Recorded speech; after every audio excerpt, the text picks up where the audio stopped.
রাজনৈতিক পৃষ্ঠপোষকতা এবং সদিচ্ছার অভাবে এইখানে নিরাপত্তার উন্নতি ঘটছে না। এটার অন্যতম কারণ হচ্ছে রাজনৈতিক পৃষ্ঠপোষকতা। এবং আপনারা যদি জানেন যে মোহাম্মদপুর এটা গঠন হওয়া ব্রিটিশ পরবর্তী সময় এখানে বিহারের কিছু অঞ্চলের মানে মানুষকে মোহাম্মদপুরে এনে আবাসন করা এবং সরকারি কর্মকর্তাদের জন্য প্রথম এখানে আবাসন করা হয়, যার মধ্য দিয়ে মুক্তিযুদ্ধ হওয়ার পরবর্তী সময় যে বিহারি অঞ্চলের যারা আটকা পড়ে বিহারি ক্যাম্প এবং পরবর্তীতে নানান আবাসিক প্রকল্প গঠনের মধ্য দিয়ে এইখানে হচ্ছে মোহাম্মদপুর ধীরে ধীরে একটা জনবহুল শহরের এলাকা হিসেবে তৈরি হয়।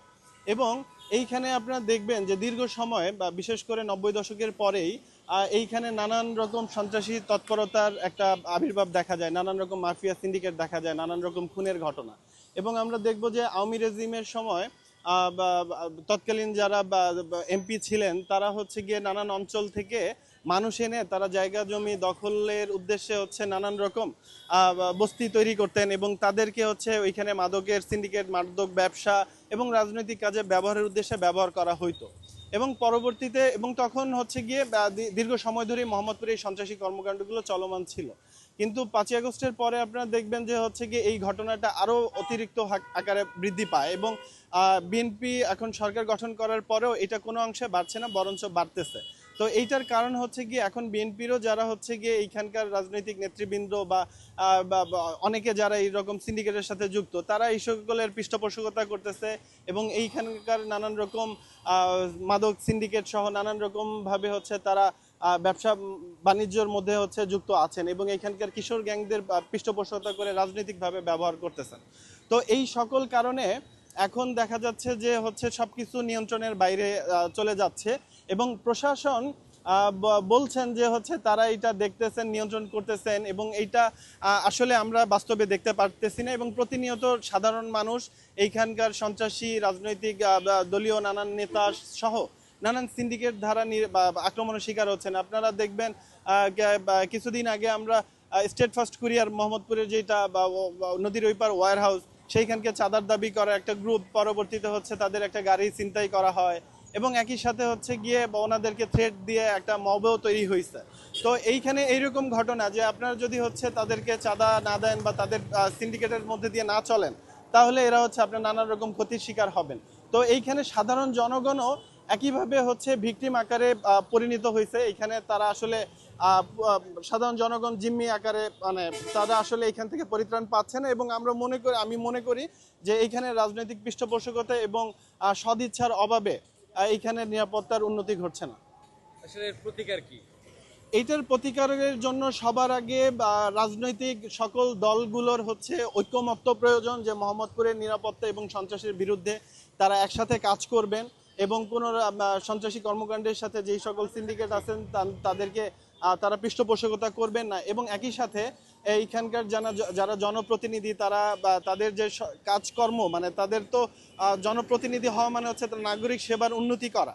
তো আপনারা দেখবেন যে মোহাম্মদপুরের যারা নাগরিক এখানে যারা বসবাস করেন তারা খুবই অমানবতার ভেতর দিয়ে বসবাস করেন, বিশেষ করে ভেরিবাদ অঞ্চল এবং বিহারি ক্যাম্প। এইখানে অনুন্নত আবাসন, অপরিকল্পিত আবাসন, এইখানে দেখবেন যে আপনার 33-34 নং ওয়ার্ডে তেমন মাঠ নাই, বিশেষ করে আদাবরে কোনো খেলার মাঠ নাই, কোনো কমিউনিটি সেন্টার নাই, কোনো পার্ক নাই, কোনো মানুষের হাঁটাচলা বসবাসের জায়গা নাই এবং এইখানে প্রচুর পরিমাণে বস্তি তৈরি করা এবং সেই বস্তিকে কেন্দ্র করে মাদক ব্যবসা, নানান রকম অপতৎপরতা চলমান। তো এইখানের উন্নতি করতে হলে সবার আগে যেটা করতে হবে প্রশাসনকে এইখানকে তৎপর হইতে হবে এবং একই সাথে এইখানে যেই পরিমাণ প্রায় 15 লাখ মানুষের বসবাস সেই তুলনায় এইখানে থানা মাত্র আদাবর মোহাম্মদপুরে 2টা। তো এই থানাকে দ্রুত বৃদ্ধি করা দরকার, যেমন বসিলা, রায়ের বাজার এবং ঢাকা উদ্যান, এইখানে দ্রুত সময়ের মধ্যে 3টা পার্মানেন্ট থানা প্রয়োজন। একই সাথে 30 নং ওয়ার্ড আদাবর এবং 33 নং মোহাম্মদপুর, এইটা বিশাল বড় অঞ্চল এবং বিশেষ করে ঢাকার অন্যতম বড় অঞ্চল 33 এবং 30। তো এই এবং হিউজ মানুষের বসবাস এইখানে, কিন্তু এইখানে নাগরিক কোনো সুবিধা আপনি দেখবেন না। এরা ভালো শিক্ষা ব্যবস্থা নাই, ভালো শিক্ষা প্রতিষ্ঠান নাই, একই সাথে হচ্ছে গিয়ে আপনার এইখানে নাগরিক যে সেবা বলেন রাস্তাঘাট অনুন্নত এবং সন্ত্রাস মাদকের নানান তৎপরতা। তো এইগুলো হচ্ছে গিয়ে কমানোর জন্য এইখানে আরও একটা ওয়ার্ড মানে কাউন্সিলর ওয়ার্ড তৈরি করে এইখানকার নাগরিক সুবিধা দ্রুত সময়ের মধ্যে বৃদ্ধি করার মাধ্যমে এইটা ধীরে ধীরে এটার পরিস্থিতির উন্নতি ঘটানো সম্ভব। ছোট্ট দুইটা প্রশ্ন করবো। এইখানে মোহাম্মদপুরের পুলিশ প্রশাসন, আমি 5ই আগস্টের পরে মোহাম্মদপুরের নানান অপতৎপরতা এবং সন্ত্রাসী কর্মকাণ্ডের বিরুদ্ধে আমরা মোহাম্মদপুর কমিউনিটি অ্যালায়েন্স দীর্ঘ সময় ধরে মানে 5ই আগস্টের পর থেকে আন্দোলন করে আসতেছি এবং আমরা বলবো যে বিএনপি সরকার গঠন হওয়ার পরে সন্ত্রাসী তৎপরতা বাড়লেও এটা রাজনৈতিক অংশগ্রহণ আছে, কিন্তু পুলিশের আমরা অনেক ঊর্ধ্বতন কর্মকর্তাদের সদিচ্ছা আমরা দেখেছি, কিন্তু তারা একই সাথে এইখানে যে আমি একটু আগে যেটা বললাম যে এইখানে হচ্ছে গিয়ে প্রায় 15 লাখ মানুষের বসবাস, কিন্তু আপনার এইখানে যেটা হচ্ছে গিয়ে পুলিশ প্রশাসনের অবস্থা খুবই দুর্বল।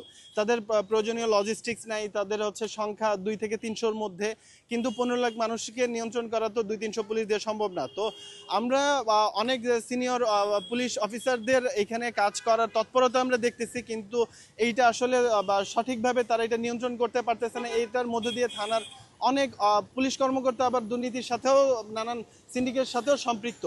তো আমি মনে করি যে এইখানের থানায় হচ্ছে দ্রুত আরও 3টা থানা বৃদ্ধি এবং একই সাথে পুলিশের নানান সরঞ্জাম এবং লজিস্টিক বৃদ্ধির মধ্য দিয়ে পুলিশের মানে ঊর্ধ্বতন কর্মকর্তার যে মনোভাব আছে সেইটার মানে সম্পৃক্তকরণের মধ্য দিয়ে যদি করতে পারে তাহলে এখানকার উন্নতি সম্ভব। এবং পুলিশের তারা মুখে যতই বলুক অনেক কিছু করতেছে, কিন্তু বাস্তবিক পরিস্থিতিতেও আমরা সেইটার বাস্তবিক কোনো মানে উন্নতি দেখতে পারতেছি না। তো সেই ক্ষেত্রে আমরা এইটার দায় বিশেষ করে ডিএমপি মানে পুলিশকেই আমরা এটা দিব এবং প্রশাসনকে দিব, স্বরাষ্ট্র মন্ত্রণালয়কে দিব।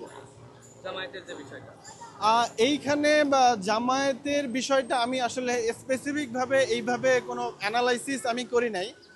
তো সেই ক্ষেত্রে আমি এটা আসলে বলতে পারবো না। আমি আমার দেখা যে ঢাকার বিশেষ করে ঢাকার সব জায়গায় নানান রকম সন্ত্রাসী কর্মকাণ্ড থাকলেও বিশেষ করে মোহাম্মদপুর মিরপুর অঞ্চলগুলোতে এইটার মানে সন্ত্রাসী কর্মকাণ্ড খুবই বেশি। হ্যাঁ, এইটাই সত্য যে যে অঞ্চল ঢাকা শহরের যে অঞ্চলগুলোতে জামাত সংসদীয় আসন বিজয় লাভ করছেন, কিন্তু তারা আমরা দেখতেছি যে তাদের রাজনৈতিক সক্ষমতা খুবই দুর্বল এবং তারা জনগণের নিরাপত্তা বলেন বা প্রয়োজনের প্রশ্নে তাদেরকে আমরা এখনো মাঠে দেখি না এবং তাদের সাংগঠনিক এবং তাদের অ্যাক্টিভিটি খুবই দুর্বল এবং খুবই ভঙ্গুর বিরোধী দলীয় অবস্থান হওয়ার কারণে তারা হচ্ছে এইখানকার মানে যেই সকল অঞ্চলে তারা জয়লাভ করছেন, কিন্তু তাদের ওই অঞ্চলগুলোর সিন্ডিকেট তাদের হাতে নিয়ন্ত্রণে নাই, যার ফলে এই অঞ্চলগুলোতে আমরা দেখি যে হচ্ছে আসলে সন্ত্রাসী তৎপরতা বেশি। তো সেই অর্থে তারা এখানে সংসদীয় আসন লাভ করলেও তাদের কর্মকাণ্ডে তো তারা আসলে ব্যর্থই।